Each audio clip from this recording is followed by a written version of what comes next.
Você tem uma próstata pequena e está cheio de dificuldade para urinar. Nesse vídeo a gente vai discutir um pouquinho sobre os aspectos de dimensões de próstata e as alterações anatômicas que esse órgão pode ter e gerar alterações miccionais.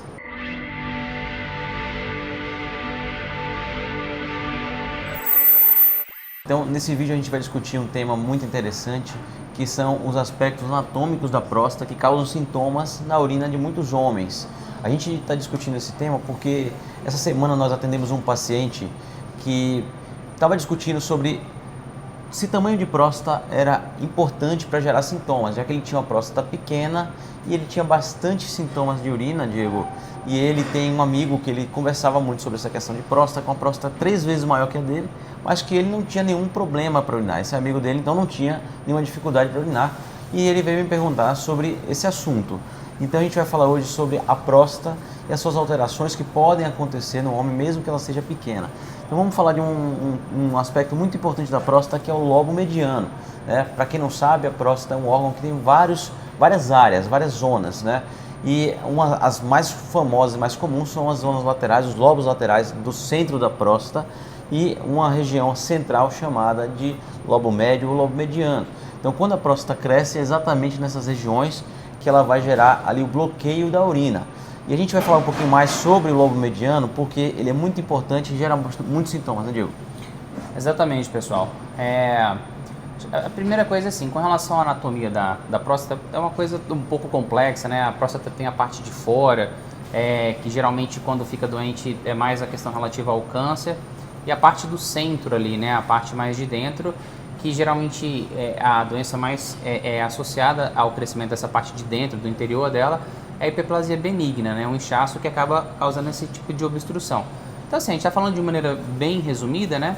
Então, nesse vídeo hoje a gente vai nos ater mais a essa questão do inchaço, do crescimento da parte de dentro, né? Então, quando a gente fala sobre isso, é muito comum, tem paciente, alguns tipos de paciente que eles têm a tabela ali, tipo, dos últimos 10 anos, qual que é o tamanho da próstata, o quanto que cresceu e tudo mais e tal. E é muito comum gerar esse tipo de questionamento. Fala, pô, meu irmão tem uma próstata de 80 gramas pelo ultrassom e urina super bem, não tem problema nenhum. E já eu, com uma próstata de 40 gramas, estou tendo essa dificuldade toda, já estou tomando remédio, já mudei de medicação e não tenho melhor. Então, por quê? Por que isso acontece, né? É óbvio que são vários fatores associados, não é uma análise tão superficial. Por exemplo, a aferição do volume da próstata pelo ultrassom, eventualmente, ela pode ser... pode ter algum erro, aquele volume que está mostrando ali não é o volume que corresponde na realidade. Pode variar, né? Pode variar, exatamente.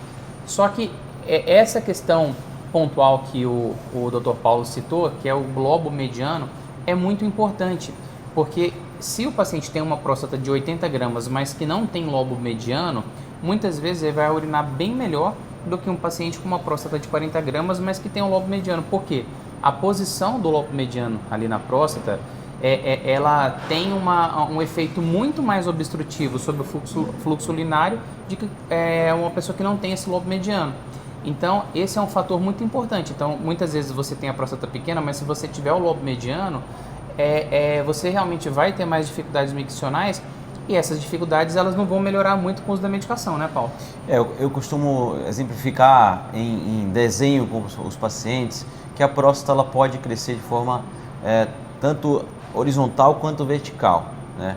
Aquela próstata que costuma crescer mais horizontal, ela não gera nenhum efeito sobre o escoamento da urina. Uhum. Então, às vezes a gente tem uma próstata de 100, 120 gramas e o paciente praticamente não tem sintoma.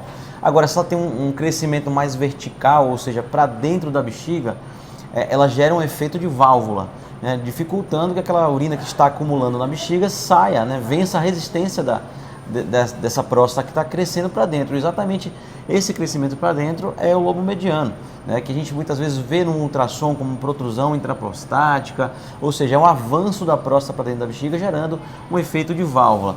E aí justifica muito que esses pacientes têm muitos sintomas, já que é uma bexiga que está sofrendo para tentar eliminar essa urina, então ela começa a ficar mais grossa, começa a ficar cheia de trabeculações, uma bexiga de esforço, principalmente nesses pacientes. Então, às vezes ele tem uma próstata de 40 gramas, mas tem um lobo mediano, lobo médio, proeminente. E isso faz com que muitas vezes não seja a próstata crescida em si, mas só aquela parte central mesmo que está gerando problemas. E a gente sabe que nessa parte central tem menos receptores de medicamentos. Então, quando a gente começa a usar medicamento para tratar a próstata aumentada, que tem lobo mediano presente, muitas vezes esse é o paciente candidato à cirurgia logo de cara, né? Não adianta insistir tanto no medicamento. Então, é importante fazer uma avaliação mais completa do paciente, porque nem todo paciente com próstata aumentada é igual. E esse é o caso que a gente já pensa em tratamento cirúrgico. Exatamente. E aí a gente sabe que para esses casos o tratamento cirúrgico ele traz uma resposta muito melhor do ponto de vista de fluxo urinário, de alívio de sintomas, do que a própria medicação. E a gente tem que saber quais são os tipos de cirurgia que podem tratar esse tipo de lobo mediano, né? Na verdade, Diego, a gente sabe que depende muito daqueles fatores que a gente costuma comentar nos nossos vídeos. Então, volta a falar um pouquinho para o pessoal quais são as indicações e qual tipo de procedimento cirúrgico é feito para esses pacientes que têm um lobo mediano. Pois é aquele negócio. A gente nunca tem assim uma receita de bolo, né? Tipo, para tal setor tem lobo mediano, vai ser essa cirurgia. Não é assim que funciona. É claro que a gente lança a mão aí de uma série de fatores, tanto relativos ao paciente, à saúde do paciente, o biotipo, né? A questão de acesso, se na cidade onde você está tem essa tecnologia ou não tem. Mas, por exemplo, para tratamento de próstatas que tem um lobo mediano, a gente tem como possibilidade a prostatectomia robótica, por exemplo. Então a gente consegue fazer uma incisão na bexiga e a gente, através do lobo mediano, a gente vai dissecando e tira toda a parte da próstata que está inchada, por exemplo. A gente tem as opções com laser, como Rolap e Greenlight, por exemplo. E com relação ao Rezum, para esse tipo de paciente que tem a próstata que não é tão grande, mas que tem lobo mediano, o que você acharia do Rezum para esses casos? Essa é uma boa pergunta, porque isso faz diferença, né? Os pacientes que têm próstatas relativamente pequenas, mas que têm um lobo mediano grande, proeminente, a gente hoje cada vez mais tem falado das técnicas minimamente invasivas, que hoje no Brasil a gente tem 3 basicamente: o Rezum, o Urolift, o iTind. E quando a gente tem um lobo mediano presente, a gente sabe que o Urolift e o iTind não vão ser suficientes a maioria das vezes. E o Rezum, ele é altamente eficaz nesses pacientes. Então, é uma excelente escolha para pacientes que têm próstatas relativamente pequenas e que têm presença de lobo mediano. Exatamente. E é claro que assim, que nem eu falei, não existe receita de bolo e a gente tenta aqui dar uma mastigada e resumir o máximo para passar para vocês. Mas existem outras opções, a prostatectomia laparoscópica, a prostatectomia robótica, mas como a gente está falando, e a aberta, mas como a gente está falando de próstata pequena com lobo mediano, essas cirurgias de porte maior, elas não fazem tanto sentido, né? Então, a gente tenta, e é óbvio, tem a RTU de próstata, a raspagem convencional, né? Então, realmente tem muita coisa que pode ser feita. Mas do ponto de vista de resolução e de recuperação pós-operatória, né, ao meu ver, a gente teria aí Rezum, ou Greenlight, ou o próprio Rolap. Isso dependeria muito da experiência do teu cirurgião, né, quem te acompanha, do acesso à tecnologia no lugar onde você está sendo tratado, o tamanho da próstata, a tua saúde, o teu biotipo. Então a gente levaria em consideração várias opções, várias variáveis, né, que obviamente elas mudam de um indivíduo para outro para poder chegar numa conclusão melhor. Então, pessoal, resumindo para vocês, ter um diagnóstico de hiperplasia benigna de próstata muitas vezes é o que faz você começar um acompanhamento com o urologista.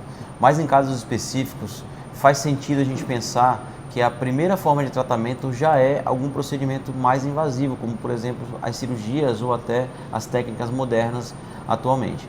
Porque nesses casos de lobo mediano, por exemplo, a gente sabe que protelar o tratamento, a gente só vai trazer custo para o paciente que vai usar um medicamento muitas vezes que pode ter efeitos colaterais. Então a gente tem que pensar que talvez esses pacientes já mereçam uma atenção cirúrgica de início. Continue acompanhando nossas redes sociais, nosso canal, curtam, compartilhem esse conteúdo para que mais homens possam ter essa informação e sigam aqui com a gente. Um grande abraço, até a próxima.